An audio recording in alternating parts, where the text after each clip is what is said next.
Kanisa yenyewe imejipeleka mkutano, si ndio? Kanisa imejipeleka mkutano.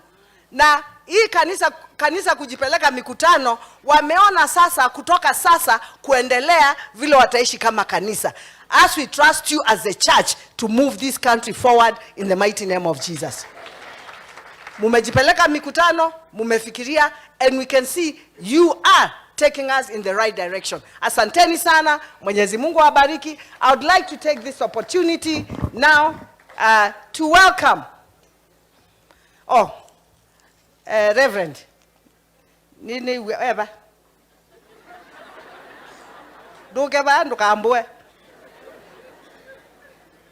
tio mwese ne wiande na atabua lakini na kulwa be nini olao kito represent Mother Karua ni munenge ondatikemwe tafadhali wakili anengane rambi sia. Am I given permission? Thank you. Karibu wakili.